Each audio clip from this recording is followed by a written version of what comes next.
Bulletin की शुरुआत बड़ी खबर के साथ कर रहे। प्रधानमंत्री मोदी के गुजरात दौरे का दूसरा दिन, शौर्य यात्रा में शामिल होंगे पीएम मोदी। सोमनाथ मंदिर में दर्शन और पूजन भी करेंगे। प्रधानमंत्री मोदी एक जनसभा को संबोधित करने वाले हैं। तो ये बड़ी खबर आपको बता रही, प्रधानमंत्री मोदी के गुजरात दौरे का दूसरा दिन है। दिव्यता भव्यता आप देखिए इन तस्वीरों के जरिए साफ तौर पर नजर आ रही है किस तरह से पूरी तैयारियां की गई है। सुरक्षा व्यवस्था के पुख्ता इंतजाम किए गए। शौर्य यात्रा में शामिल होंगे प्रधानमंत्री मोदी। सोमनाथ मंदिर में दर्शन और पूजन भी करेंगे प्रधानमंत्री मोदी। एक जनसभा को संबोधित भी करने वाले हैं। तो आज सोमनाथ मंदिर में पूजा करेंगे पीएम। कल महाआरती और ओम जाप प्रधानमंत्री ने किया और बीते दिन की कुछ तस्वीर भी हम आपको दिखा रहे हैं। सोमनाथ स्वाभिमान पर्व मनाया जा रहा है और ऐसे में पूरी तैयारियां की गई है। तो प्रधानमंत्री मोदी 10 से 12 जनवरी तक 3 दिन के गुजरात दौरे पर हैं। आज इस दौरे का दूसरा दिन है और सोमनाथ में सुबह 9:30 बजे शंख सर्किल पर शौर्य यात्रा में शामिल होने का कार्यक्रम है और इसके बाद सुबह 10:15 पर सोमनाथ मंदिर में दर्शन और पूजन भी करेंगे पीएम। ये देखिए किस तरह से दिव्यता भव्यता के साथ पूरी तैयारियां की गई है। जो लोग यहां पर मौजूद हैं उनमें उत्साह नजर आ रहा है और जानकारी ये भी है प्रधानमंत्री मंदिर से निकलकर सुबह 11 बजे के करीब सद्भावना ग्राउंड में सार्वजनिक जनसभा को संबोधित करेंगे और इसके बाद हेलीकॉप्टर के जरिए राजकोट जाएंगे और यहां दोपहर 1:35 पर मारवाड़ी यूनिवर्सिटी में व्यापार मेले और प्रदर्शन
तो सोमनाथ महोत्सव को लेकर देखिए किस तरह की यहाँ पर तैयारियां की गई है। जो लोग इसमें शामिल हुए हैं उनमें भी देखिए किस तरह का उत्साह नजर आ रहा है। सोमनाथ महोत्सव को लेकर तमाम जो तस्वीरें हैं वो आप देख रहे हैं। अगर बीते दिन का जिक्र करें तो प्रधानमंत्री मोदी ने त्रिशूल उठाया, इसके बाद शानदार आतिशबाजी वहां पर की गई। मंदिर में 3000 ड्रोन से सोमनाथ गाथा वहां पर प्रस्तुत की गई और आज देखिए प्रधानमंत्री मोदी के गुजरात दौरे का दूसरा दिन है। आज सोमनाथ स्वाभिमान पर्व यहां पर मनाया जा रहा है और सोमनाथ महोत्सव को लेकर आप देखिए किस तरह का जो उत्साह है साफ तौर पर यहां पर नजर आ रहा है। अब कुछ अलग अलग तस्वीरों के जरिए आपको दिखाते कि किस तरह से वहां पर तैयारियां की गई है। मंदिर में पूजा अर्चना प्रधानमंत्री मोदी ने की, बीते दिन की तस्वीर है। आज गुजरात दौरे का ये दूसरा दिन है। आज प्रधानमंत्री नरेंद्र मोदी जनसभा को संबोधित भी करने वाले हैं, पूजा अर्चना भी करने वाले हैं। इसी के साथ देखिए ज्योतिर्लिंग के दर्शन करते प्रधानमंत्री मोदी यहाँ पर नजर आए। पीएम की भक्ति इन तस्वीरों के जरिए आप देख सकते हैं। हर हर महादेव की गूंज जो है हर तरफ नजर आई है और हमारी पॉलिटिकल एडिटर अदिति नागर भी हमारे साथ जुड़ चुकी हैं। अदिति, प्रधानमंत्री मोदी के गुजरात दौरे का दूसरा दिन है, शौर्य यात्रा में प्रधानमंत्री शामिल भी होने वाले हैं। देखिए कुछ समय बाद जो ये 3 दिवसीय दौरा है उसके लिए प्रधानमंत्री यहाँ पर पहुंचे। कल की आपने पूरी बात बताई किस तरीके से ड्रोन की आतिशबाजियां देखने को मिली, ड्रोन शो देखने को मिला। प्रधानमंत्री नरेंद्र मोदी ने ओमकार जाप का जब मंत्र हो रहा था तो उस समय वो शामिल भी हुए। लेकिन फिलहाल आपको बता दें 9:30 बजे शंख सर्किल पर शौर्य यात्रा में शामिल होंगे प्रधानमंत्री नरेंद्र मोदी और लगातार क्योंकि हम यहीं पर मौजूद हैं, ट्रैफिक के साथ साथ यहाँ पर पुलिस का जाब्ता, सिक्योरिटी पूरी तरीके से टाइट कर दी गई है। इसके साथ आपको बता दें कि सुबह 10:15 पर सोमनाथ मंदिर में दर्शन और पूजा अर्चना भी प्रधानमंत्री मोदी करने वाले हैं। और उसके बाद 11 बजे मंदिर परिसर से निकल जाएंगे। 11 बजे सद्भावना ग्राउंड में सार्वजनिक सभा को संबोधित भी करेंगे और इसके बाद हेलीकॉप्टर से राजकोट जाएंगे और फिर पूरा कार्यक्रम उनका आगे का रहने वाला है। लेकिन सबसे महत्वपूर्ण बात यह है कि इस पूरे कार्यक्रम के दौरान प्रधानमंत्री नरेंद्र मोदी उनको श्रद्धांजलि देंगे, जिन लोगों ने आज से 1000 साल पहले जब आक्रांता आए थे और उन्होंने मंदिर को नष्ट करने की कोशिश की, उस समय जो लोगों ने अपनी जान गंवाई, उनके लिए श्रद्धांजलि है। अपने रूट से जुड़ने का ये वो उत्सव है जिसको मनाया जा रहा है और अपनी शौर्य की गाथा का ये उत्सव है। 1000 साल का जो अटूट विश्वास का जो ये उत्सव है उसको मनाया जाएगा। तो आज प्रधानमंत्री जब लोगों को संबोधित करेंगे तो वो क्या कुछ कहते हैं। आपको याद होगा कि जब उनकी इस यात्रा से पहले उन्होंने एक ब्लॉग लिखा था।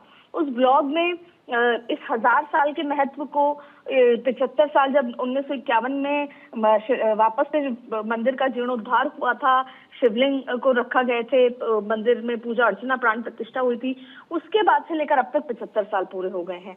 तो मंदिर के जीर्णोद्धार और जो इतिहास है और उसमें जो कांग्रेस की जो सेक्युलर परिभाषा है, खासतौर पे तत्कालीन प्राइम मिनिस्टर नेहरू ने जिस तरीके से जीर्णोद्धार में कहीं ना कहीं वो हिचकियां लगाई, रुकावट थी, उसके साथ साथ फिर तो वो पॉलिटिकल यहाँ पर मैसेजिंग भी बड़ी निकल कर आ रहा है। लेकिन उससे महत्वपूर्ण बात यह है कि कहीं ना कहीं जो जेनजीज हैं उनको जोड़ा जाने की कोशिश है, उनको इतिहास बताने की कोशिश है और इतिहास के साथ साथ उनको ये बताने की जरूरत है कि चाहे कुछ भी हो जाए, इतनी भी परेशानियां आए, हमें अडिग खड़े रहना है। ठीक वैसे ही जैसे सोमनाथ मंदिर को बार बार तोड़ने की कोशिश की गई, लेकिन वो अडिग खड़ा रहा और पहले से बेहतर वैभव के साथ, शौर्य के साथ निकल कर आया है। तो जाहिर तौर पे प्रेरणा भी है, यहाँ पर श्रद्धांजलि भी है और हमारे जो गौरव गाथा रही है, इतिहास की जो गौरवशाली गाथाएं हैं, उससे निकलकर हम अपने गौरवशाली भविष्य में जो एंटर कर रहे हैं। तो जाहिर तौर पे बहुत सारी मैसेजिंग यहाँ पर है और उससे बड़ी बात है कि जो हम टेम्पल टूरिज्म, सॉफ्ट इकोनॉमी का जिक्र करते हैं, हम जो एक मंदिर की इकोनॉमी का जो जिक्र करते हैं, स्पिरिचुअल इकोनॉमी, वो भी कहीं ना कहीं इससे बूस्ट हो रही है। और बॉटम लाइन ये है कि लोगों की अब आस्था, जो पहले घर का एक पर्सनल विषय हुआ करता था, वो एक राष्ट्र के विषय से जुड़ गया है, क्योंकि इसको बहुत ज्यादा मुख्य धारा से प्रधानमंत्री मोदी जब से आए हैं जोड़ दिया गया है। इसको एक सांस्कृतिक राष्ट्रवाद के लिहाज से लोग अपनी संस्कृति समझकर अब उसको गहने की तरह ओढ़ते हुए खिलाते हैं। शायद प्रधानमंत्री इसको उसी तरीके से ओढ़े, ओन करे, अपने रूट से जुड़े और उसके गौरवशाली इतिहास गर्व करता हुआ आगे गौरवशाली भविष्य में एंटर करे। जाहिर तौर पर प्रधानमंत्री मोदी की व्यक्तिगत आस्था और सोमनाथ में उनका ये जो जुड़ाव है कितना गहरा है, आदित्य, इन तस्वीरों के जरिए हम देख सकते हैं और जाहिर तौर पर ये एक बहुत बड़ा संदेश भी है। चलो ना, तो एक बार फिर से हम अदिति से जुड़ने की कोशिश करेंगे, लेकिन फिलहाल आपको ये तस्वीरें भी हम दिखा रहे हैं। अगर आज का जिक्र करें तो प्रधानमंत्री मोदी के गुजरात दौरे का ये दूसरा दिन है। सोमनाथ मंदिर में पूजा अर्चना करेंगे प्रधानमंत्री और कल महाआरती ओम जाप करते नजर आए थे। सोमनाथ स्वाभिमान पर्व मनाया जा रहा है और पीएम मोदी इसमें शामिल हो रहे हैं। और आप देखिए तमाम जो तस्वीरें हैं सोमनाथ महोत्सव को लेकर, किस तरह की वहां पर तैयारियां की गई है। हर तरफ उत्सव का माहौल है, अलग अलग संस्कृति की यहाँ पर झलक नजर आ रही है, लोगों में गजब का उत्साह नजर आ रहा है और इसी के साथ साथ पूरी जो तैयारियां हैं की गई। इन तस्वीरों के जरिए आप देख सकते हैं कि किस तरह से अलग अलग जगहों की संस्कृति इन तस्वीरों में झलक रही है। प्रधानमंत्री मोदी शामिल हुए हैं। अगर बात करें तो देखिए 9:30 बजे शंख सर्किल पर शौर्य यात्रा में शामिल होंगे और इसके बाद आगे का जो कार्यक्रम है सोमनाथ मंदिर में दर्शन पूजन प्रधानमंत्री करने वाले हैं। और कुछ अलग अलग तस्वीरों के जरिए हम आपको लगातार दिखा रहे हैं कि किस तरह से वहां पर तैयारियां की गई है स्वाभिमान पर्व को लेकर, सोमनाथ स्वाभिमान पर्व को लेकर। और देखिए किस तरह से यहाँ पर लोगों में उत्साह नजर आ रहा है। तो सोमनाथ मंदिर में दर्शन पूजन करेंगे प्रधानमंत्री, जनसभा को संबोधित भी करने वाले हैं। और एक बार फिर से अदिति हमारे साथ जुड़ चुके हैं। अदिति, जिस तरह से हम जिक्र कर रहे हैं, अलग अलग जो संस्कृति की झलक इन तस्वीरों में नजर आ रही है और सोमनाथ के प्रति प्रधानमंत्री मोदी की जो ये आस्था है वो अटूट नजर आ रही है। ये जो गहरा रिश्ता है जाहिर तौर पर साफ इन तस्वीरों से झलक रही है, लेकिन क्या जो संदेश है? देखिए का ही हम जिक्र कर रहे थे कि किस तरीके से 5 संदेश इसमें से निकल कर आ रहे हैं। एक तो आप देखिए कि जो सोमनाथ का जो विषय था, चाहे आज हो चाहे पहले हो, ये पूरे देश का विषय रहा है। और जिस तरीके से जब आक्रांता 1000 साल पहले आए, उन्होंने जब इसको तोड़ने की कोशिश की और मंदिर को नष्ट करने की कोशिश की, तो कहीं ना कहीं भारत की संस्कृति को कुचलने की कोशिश की। लेकिन और एक बार नहीं हुआ, उसके बाद भी खिलजी आए, औरंगजेब ने किया, लेकिन फिर भी जो सोमनाथ मंदिर है, जो भारत की गौरव के लिहाज से देखा जाना चाहिए, वो अडिग खड़ा रहा। बार बार नष्ट किया गया, बार बार खड़े हुए। तो एक तो ये एक बड़ी प्रेरणा इससे मिलती है। दूसरी बड़ी बात है कि जब आजादी के बाद हमें सोमनाथ मंदिर को उसके गौरव के लिए जाना चाहिए, भारत के गौरव के लिहाज से, तो कहीं ना कहीं वो विवादों में घिर गया, राजनीतिक विवादों का इशू हो गया। सरकार ने सेक्युलर इमेज, धर्मनिरपेक्षता की परिभाषा से खुद को सोमनाथ के जीर्णोद्धार से दूर करा, जबकि सबसे पहला मुद्दा था कि सोमनाथ का जीर्णोद्धार हो। तो ये बीजेपी तमाम बातों को आज उजागर कर रही है। इससे देखिए भारतीय जनता पार्टी का जो राजनीतिक उद्देश्य है वो तो जाहिर तौर पर साफ होता ही है, लेकिन उससे बड़ी बातें अगर हम राजनीतिक उद्देश्य से दूर हटकर बात करें तो ये भारत के लिए बहुत महत्वपूर्ण बात है कि जिन पर आक्रांताओं ने आकर अटैक किया, लेकिन वो आज भी जो के त्यों खड़े हैं, उससे भी बड़ी ग्लोरी के साथ खड़े हैं। वो भारत का इतिहास भी है, भारत के शौर्य की गाथाएं भी समेटे हुए हैं। तो वो आज यहाँ से संदेश देने की कोशिश है। अगर बहुत आसान भाषा में हम अपने दर्शकों को बताएं तो पहला, प्रधानमंत्री पिछले 11 सालों में सोमनाथ के जीर्णोद्धार के लिए काम, जो अंदर कामकाज के लिए, क्योंकि वो ट्रस्ट के अध्यक्ष भी हैं और काम किया है। दूसरी बड़ी बात है कि एक उद्देश्य बीजेपी का ये भी है कि जो, और इस सरकार का, कि वो जो इकोनॉमिक जो पिलर है वो टेम्पल टूरिज्म या जो जिसे बोलते हैं कि स्पिरिचुअल इकोनॉमी के लिहाज से बहुत हो। आपने देखा कि पिछले कुछ दिनों में अगर हम अयोध्या से लेकर काशी की बात करें तो किस तरीके से फुटफॉल बढ़ा है और उत्तर और दक्षिण के बीच का गैप भी कम हुआ है। कई दक्षिण के लोग अब उत्तर आकर राम मंदिर में पूजा करते हैं, अयोध्या जाते हैं। तो जाहिर तौर पे एक ये इकोनॉमी के लिहाज से बहुत महत्वपूर्ण बात है। तीसरी बड़ी बात है कि देश के जो अभी के युवा हैं, प्रधानमंत्री चाहते हैं कि अब जब ये हम शौर्य यात्रा निकलेगी या स्वाभिमान पर्व मनाया जा रहा है, उसके लिहाज से लोगों को उस इतिहास के बारे में पता चले कि किस तरीके से हमारे इतिहास को तोड़ा गया, मरोड़ा गया, खत्म करने की कोशिश की गई। तो हमें इतिहास पता होना चाहिए और उसके बाद उस पर जाहिर तौर पर गर्व होना चाहिए कि इतना सब कुछ झेलने के बाद भी हमारी संस्कृति वैसे की वैसी है और पूरा विश्व उस पर गर्व करता है या फिर उसको कॉपी करने की कोशिश कर रहा है। चौथी बड़ी बात है कि अगर पॉलिटिकल नैरेटिव के लिहाज से देखा जाए तो अब जो पुरानी सेक्युलर परिभाषा थी उस पर आज का जो सांस्कृतिक राष्ट्रवाद है वो हावी पड़ता नजर आ रहा है। तो अगर हर लिहाज से देखा जाए, चाहे स्पिरिचुअल लिहाज से, चाहे इकोनॉमिक के लिहाज से और चाहे फिर पॉलिटिकल लिहाज से, आज सोमनाथ से ये तीनों ही उद्देश्य निकलकर सामने खड़े हैं। लेकिन एक बड़ा अदिति, अगर पर्यटन के लिहाज से हम जिक्र करें तो क्या गुजरात मॉडल में अब ये जो धार्मिक पर्यटन है एक महत्वपूर्ण हिस्सा बन चुकी है? और ये जो तमाम तस्वीरें हैं, आने वाले वक्त में क्या ये जो आयोजन हो रहा है, ये महोत्सव मनाया जा रहा है, इससे काफी बूस्ट मिलता नजर आएगा? बहुत लंबे समय से वैसे तो सोमनाथ पहला ज्योतिर्लिंग है और लोगों की आस्थाएं जुड़ी हैं इनसे, लोगों का भावना जुड़ी हुई है। तो वैसे भी जब इसकी कहानियां बाहर निकलती हैं तो लोग उसको अपने आप से जोड़ते हैं। दूसरी बड़ी बात है कि जब इस तरह का महोत्सव, कल आपने ड्रोन महोत्सव देखा, जाहिर तौर पे लोगों को गूंज बम्स आ रहे थे। मैं वहां पर मौजूद थी, देखते हुए लोग तालियों से गूंज उठा था। पहले तो ऊपर ड्रोन महोत्सव और नीचे लोग खड़े होकर कैमरे की लाइट लेकर उसको देख रहे थे, रिकॉर्ड कर रहे थे। तो लोगों के अंदर एक अलग तरीके का उत्साह है। मैंने वहां लोगों से बात की तो उन्होंने कहा कि हमने आज से पहले सोमनाथ में ऐसा कुछ नहीं देखा। तो ये आकर्षण का केंद्र भी बढ़ता है इससे, नो डाउट। तो सोमनाथ तो है ही। अब आप देखिए कि विदेशी सैलानी भी आएंगे तो सोमनाथ देखना चाहेंगे, इतनी चर्चा हो जाएगी।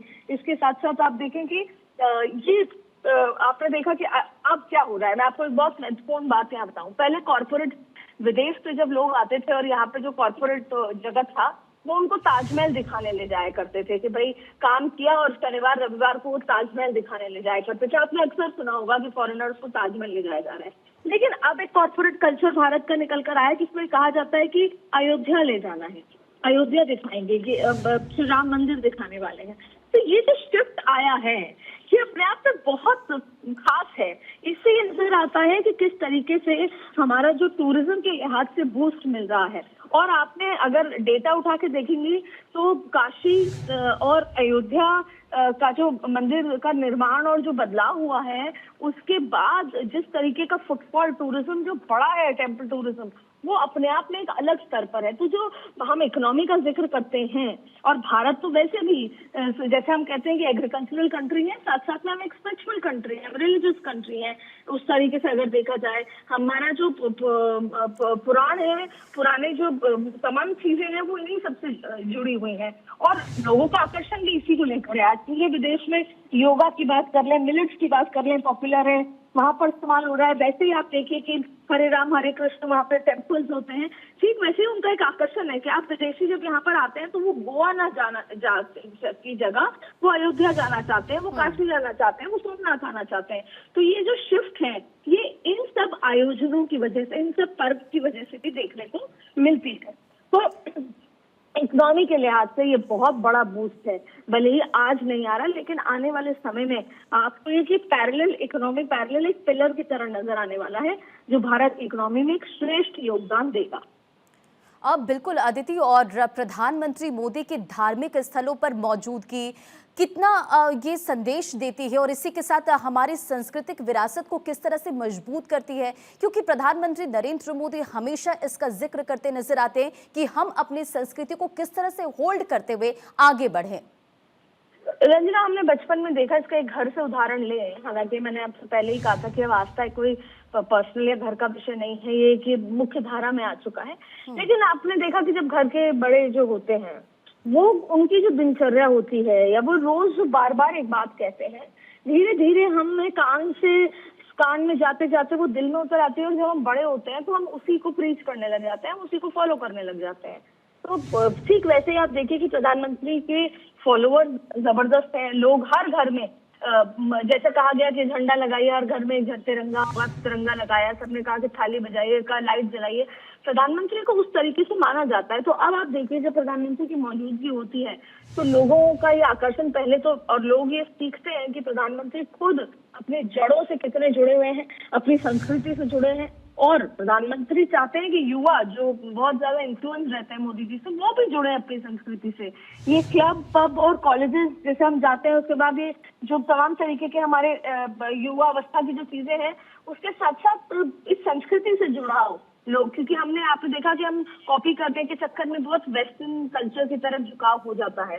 तो वो ना होते हुए ये भी एक बहुत बड़ा मार्गदर्शन के लिहाज से भी देखा जा सकता है। और उससे बड़ी बात है कि हम मजबूत तब होंगे जब हमारा युवा हमारी संस्कृति और रूट से जुड़ा। तो ये उस तरह का मैसेज भी है। और बीजेपी के लिए अच्छी बात यह है कि ये सब करने से इमेज बिल्डिंग तो होती है, ये सब करने से इकोनॉमी बिल्ड तो हो ही रही है, लेकिन उससे अच्छी बात यह है कि ये सब करने से उनका एक वोट बैंक भी बिल्ड हो रहा है, जो कि दिन प्रतिदिन मजबूत होता जा रहा है, जो कि विपक्ष के लिए भी चुनौती है। तो तीर एक है, निशाने कई हैं, और उससे कई तरह का नैरेटिव भी साधने की कोशिश हो रही है।